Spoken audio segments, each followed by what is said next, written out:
Ladies and gentlemen, my name is Aaron Blade, and I am the editor, creator, and producer of what you're watching right now, Blade Talk. If you are new here, welcome, and you find this presentation helpful, informative, do me a huge favor and hit that like button. Do me an even greater favor and subscribe to my channel. Always appreciate all the support that I am given. So first and foremost, Shana Tova to all of you. Happy New Year. Thank you all so much for supporting me. And I love all of the likes, the subscribes, the comments, the emails that I receive from you all. Just thank you so much. It really helps the channel and lets me know that I'm doing something productive and helping others stay informed. So with that being said, in this presentation, I want to get into what's going on in the Middle East. I know on this channel, my main goal is to spread the knowledge of God, to spread Torah, to inform people about Judaism. But I would be remiss if I didn't speak on what's going on with Israel and Iran and the whole conflict that has been escalating since that tragedy that took place October 7th, 2023. So I wanted to dive into just exactly what's going on and where we are now. So if you're interested, let's hit that intro and let's begin.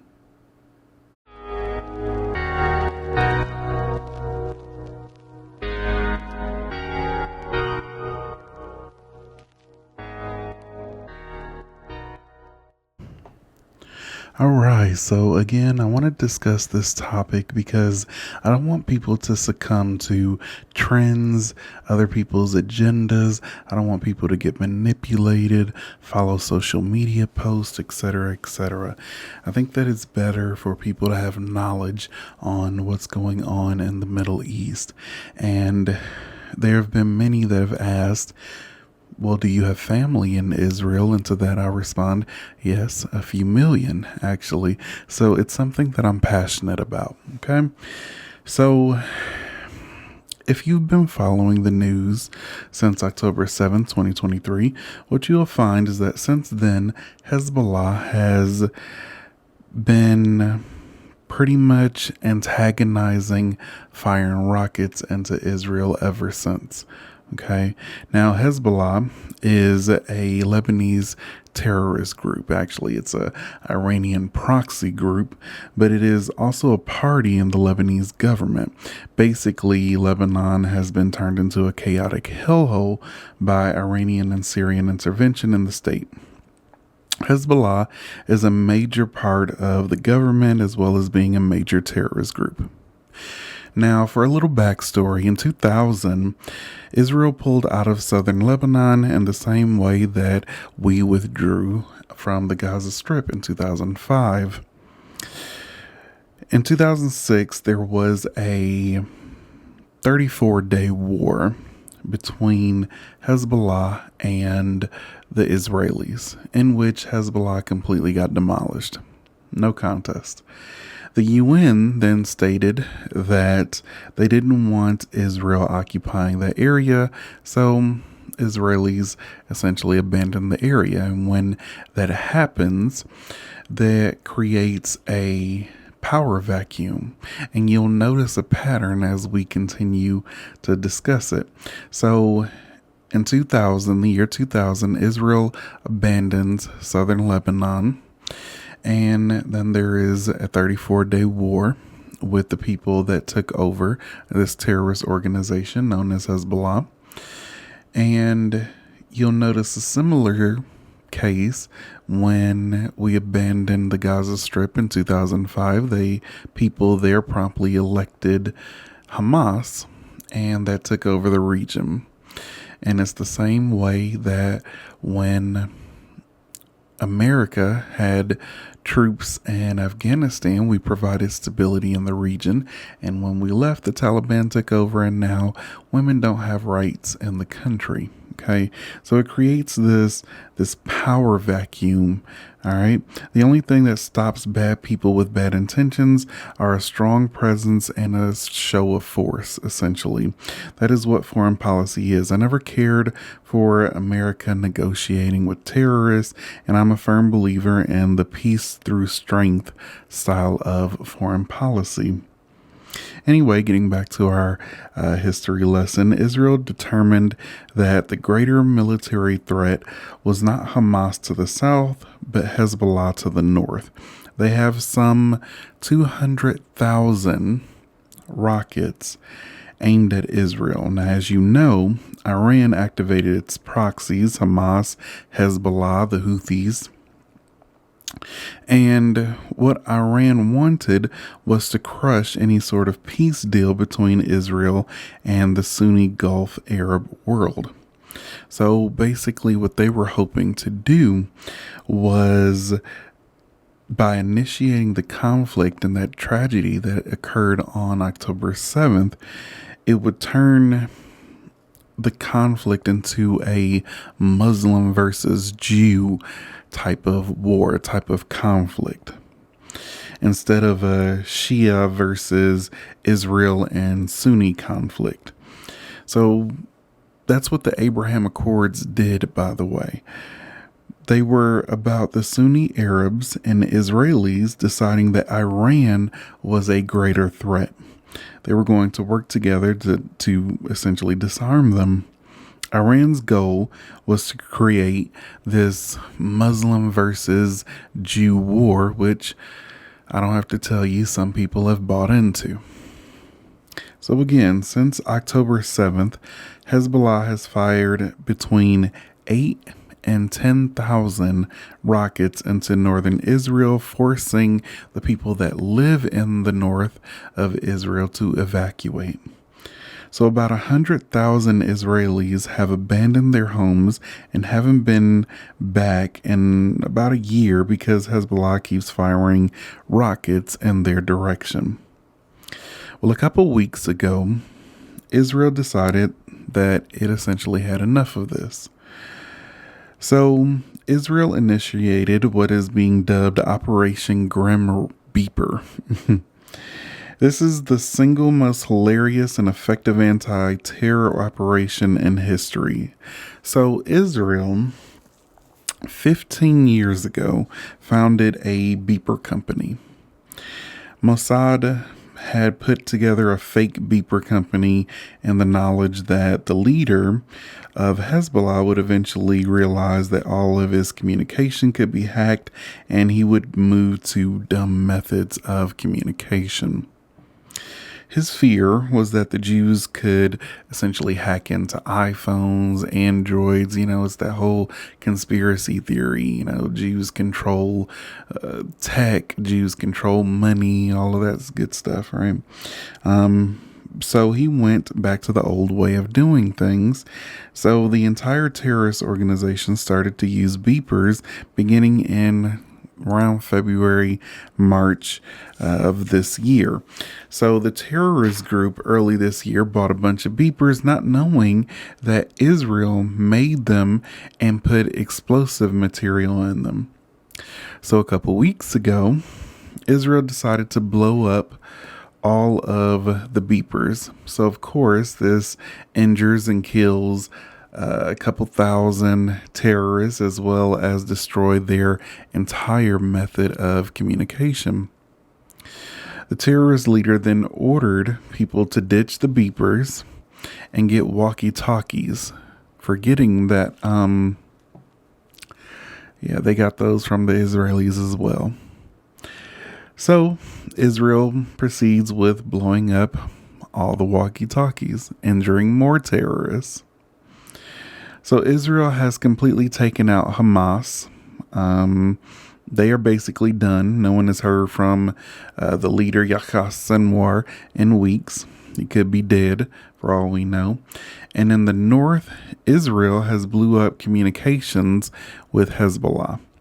To make matters worse for them, last Monday, members of the IDF came to the Israeli Prime Minister Netanyahu and stated that they wanted to take out Nasrallah, the leader of Hezbollah. The IDF stated that they knew where he was and requested permission to essentially take out the terrorist leader. The prime minister gave the okay, and the IDF killed Nasrallah, the leader of Hezbollah. So, of course, in response to this, Iran decided to send cruise missiles aimed at Israel. Iran stated that they were targeting military buildings in Israel, but that's complete crap. They targeted heavily populated areas. They don't have the capacity to launch specifically at military sites.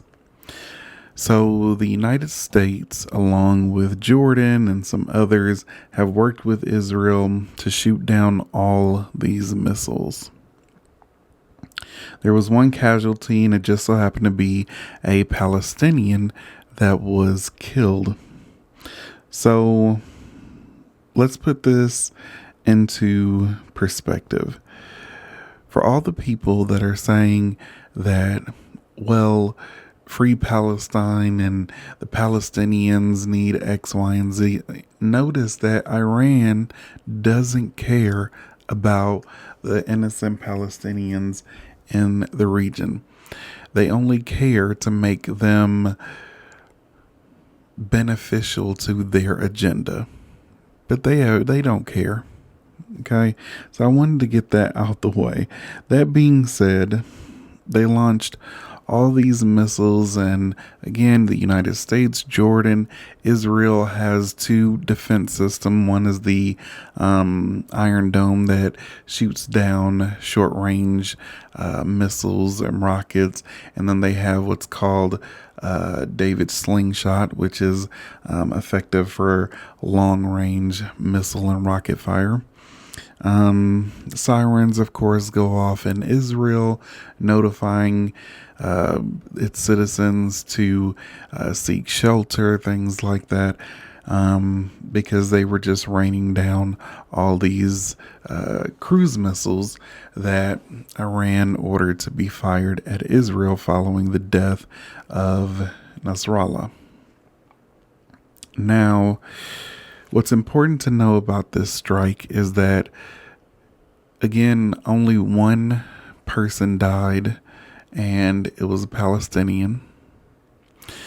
And in Iran, 5 Iranians actually died because one of the missiles malfunctioned. So talk about backfiring, right? For all the talk of, again, Iran trying to appease and make this about the innocent Palestinians and whatnot, they launch an attack and actually kill one Palestinian and 5 of their own citizens. During this entire attack, those are the only people that died. So, for those that are talking about the innocent Palestinians and free Palestine and whatnot, the funny thing is I don't hear them condemning Iran. They just killed a Palestinian. And for those that are talking about that we need a ceasefire and a diplomatic solution, we need a 2-state solution, we need peace talks, I ask, with who? The head of Hezbollah is dead. The head of Hamas hasn't shown his face at all and is pretty much done. Enough is enough. And I think that what Israel has done has been nothing short of military genius. They blew up beepers that only terrorists had. Then they blew up walkie-talkies, and then they took out the leader. And of course, the world is still waiting to know what Israel's response is going to be. the Prime Minister of Israel stated that there will be consequences for firing all of those missiles. And again, no one was injured or hurt except one Palestinian. So that's essentially what's going on in the Middle East right now. I'll conclude this presentation with a verse from the Torah. It's in Bereshit. God tells Abraham to begin his journey to the Holy Land. He says, I will make you into a great nation, and I will bless those that bless you, and I will curse those that curse you, and all people on earth will be blessed through you.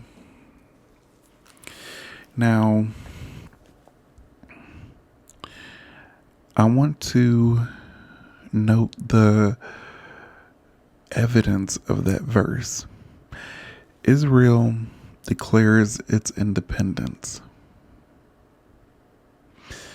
And America, the United States of America, is the first to recognize that independence. And America goes on to be the richest, most powerful nation on earth. I will bless those that bless you. Similarly, the day that Israel declares its independence, about 6 or 7 Arab nations declare war on Israel. And every last one of them gets beat. And Israel is still standing. I will curse those that curse you. Again, I don't like to prove the validity of the Torah by supernatural claims. But at some point, you have to think about how the state of Israel is still here. It's nothing short of a miracle. Over the decades, outsmarting all of their enemies. They started a beeper company 15 years ago. And early this year, February, March, the leader bought those beepers from Israel.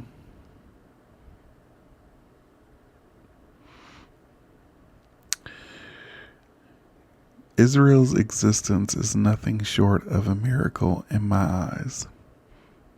And as I stated at the beginning, I believe that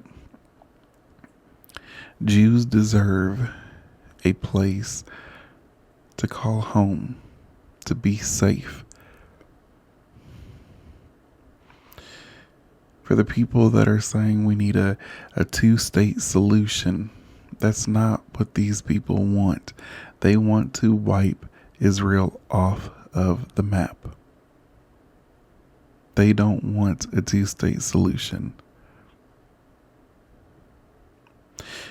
They don't want peace talks. They don't want Israel to exist.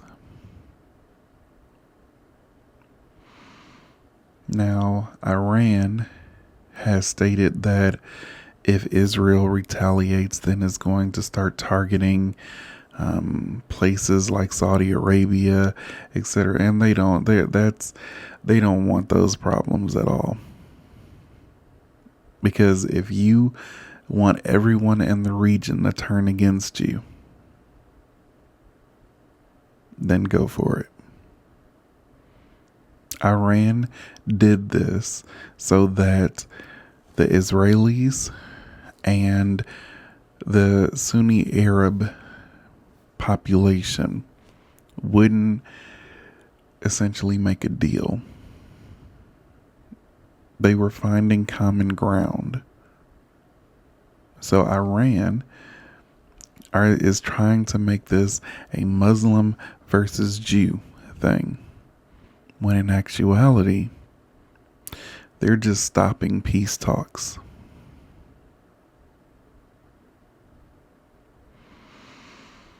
And for some, unfortunately, due to social media, it's working. People are buying into the Iranian agenda, saying, well, free Palestine and all of this. And Iran doesn't care about those Palestinians. They fired a bunch of missiles over the Western Wall. They don't care who gets hit. It's an estimated 2 million Arabs that live in Israel. They don't care. But Israel does. Israel is the only one that is trying to essentially protect life, preserve life. So we have to wait and see, again, what Israel's response is going to be. Some say that they're going to target oil fields and nuclear facilities, things like that, to really damage their economy and whatnot. Who knows? But the people in Israel should not have to live the way that they are. Again, the people in the north, 100,000, had to abandon their homes because Hezbollah wouldn't stop firing rockets. And you think of any sovereign nation, I mean, how long do you think that nation would put up with that? If Mexico decided to fire rockets into El Paso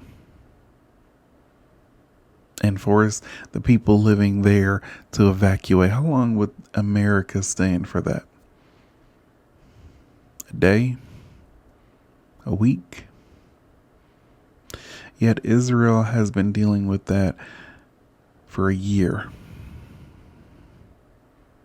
And they finally said, enough is enough.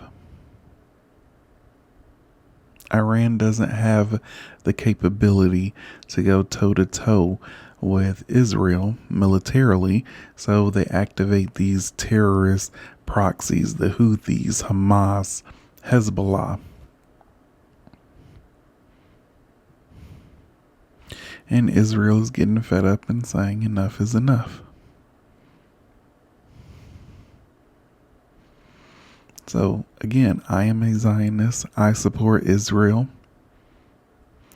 And hopefully you all learned a little bit more about what's going on in the region. This isn't a Muslim versus Jew thing. This isn't a Muslim versus Jew conflict. This is one nation that is preventing peace because they don't want to be the one that gets labeled what they are, a terrorist organization. So they're trying to make it, no, this is a religious war. Don't fall for it. So, if you found this presentation helpful, informative, do me a huge favor and hit that like button. Do me an even greater favor and subscribe to my channel. I always appreciate all the support that I am given. Thank you all so much for tuning in to Blade Talk. Be good to others. Be good to yourselves. And until the next episode, until next Sunday, you all take care. Shavua Tov.